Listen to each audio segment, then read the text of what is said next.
to deliver a persuasive speech that focuses on the NCAA and student athletes. If an employee for a company was to go above and beyond his job duties, the employee would be given a raise, bonus, or promotion. So, when an athlete for a university is able to boost television ratings, generate millions of social media activity, and raise ticket demand, why is that athlete not granted a well-deserved benefits? My intention is to persuade my audience that student athletes should be permitted by the NCAA to monetize their name, image, and likeness for personal gain. The audience should be able to gain knowledge of policy that needs reconstructing, and how they can help better protect themselves or someone they know that is being affected. I am majoring in sports journalism, which has allowed me to develop relationships with student athletes and learn firsthand how the NCAA impacts the athletes that I report on. So the first point that I want to talk about is the issue. This most simple way you can talk about the issue is that it forbids athletes from receiving benefits or compensations for their use of names, image, and likeness from an outside source. So an outside source could include charity work, endorsement deals, personal business ventures, autographs, and stipends. So for example, a golfer that wants to be able to support himself would not be able to do private lessons for a younger athlete. That would be considered against NCAA rules.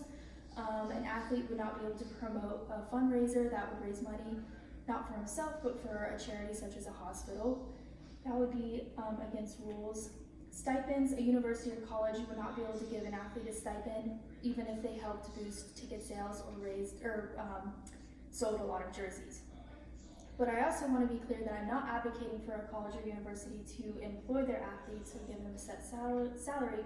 Rather, I am advocating that the NCAA allows student athletes to go beyond their university to make money. So one person that has illustrated this problem is Tim Tebow. To name a few of his accomplishments in his college career alone, he generated 2,000 sales of the Tim Tebow 15 jersey at the U.S. bookstore. He generated 90 million Google searches of John 3:16 in 24 hours.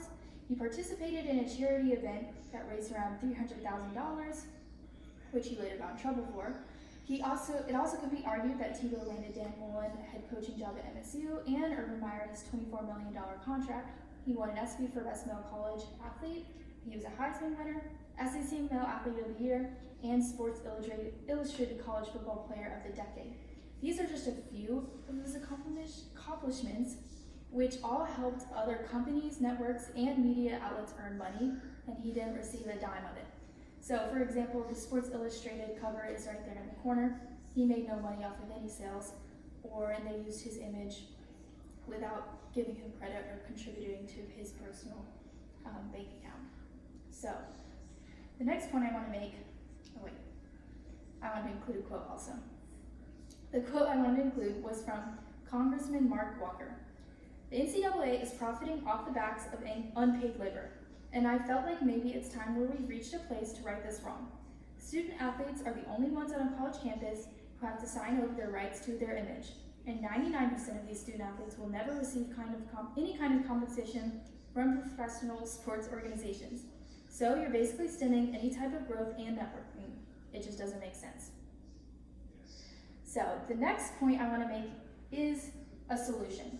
So through my research, I have decided that there is not one simple line solution that could be established, but there are steps that we could get towards that. I inquired the NCAA to organize scheduled workshops with professional and relevant individuals who can establish a model at a timely and effective manner.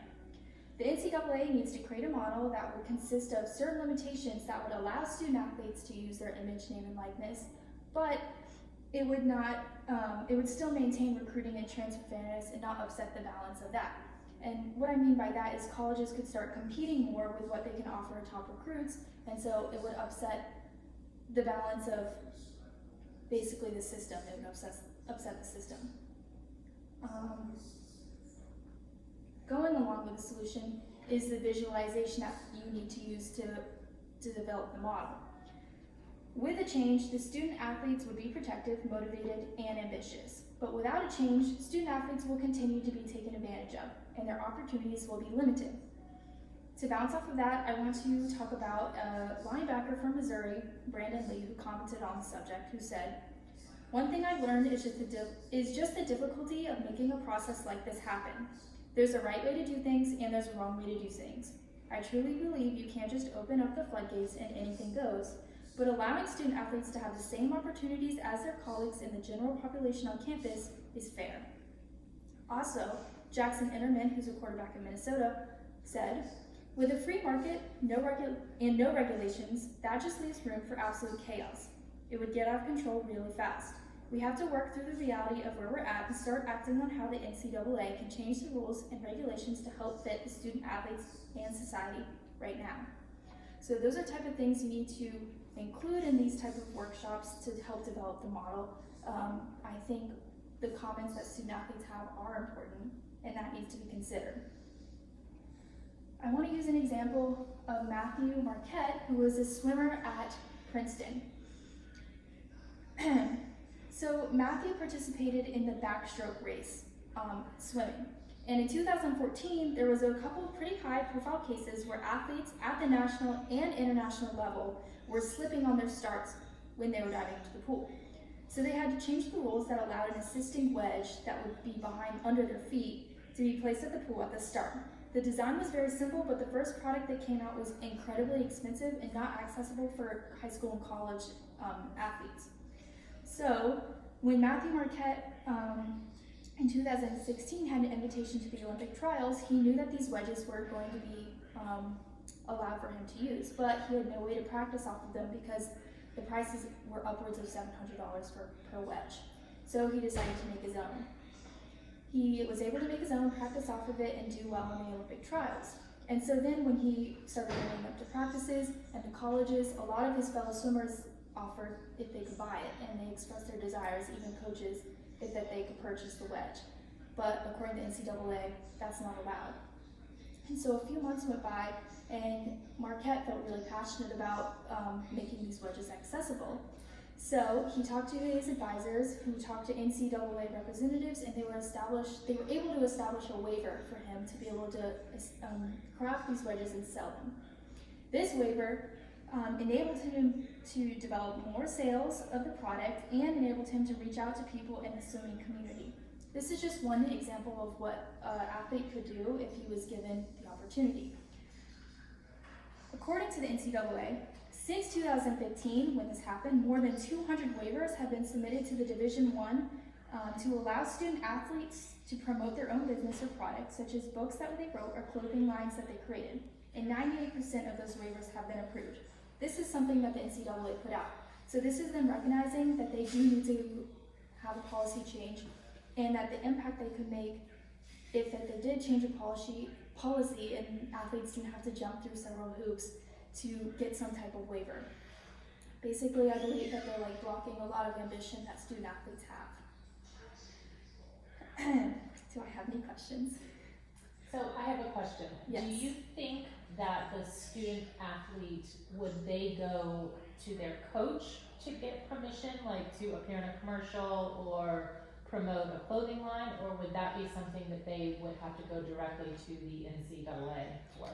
I think an athletic association would have to have a whole nother person on staff, which would be, a publicity advisor or a press advisor, whose job would be to collaborate with the coaches and basically would just act as an agent for the best interest of the athlete. I don't think that they could expect the athlete to make those kind of decisions on their own.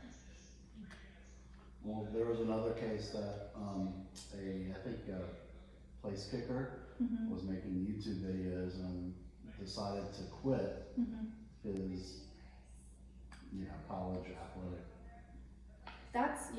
I agree. program because he couldn't make money on that, and I think that's very it's not promoting the whole American way. It's not. The Marquette story is just one of a lot of stories I've found where the NCAA blocked actual innovation and ambition from student athletes. There was a girl basketball player who was offered to be on Dancing with the Stars, and she was allowed to dance, but she wasn't allowed to tweet anything or post pictures or promote her votes or anything like that. She wasn't allowed to make money off of doing the show, but she still felt passionate to learn that opportunity. But she ended up not going very high because the whole show was based off of votes, which she wasn't able to promote. Is that good? Thank you. Good.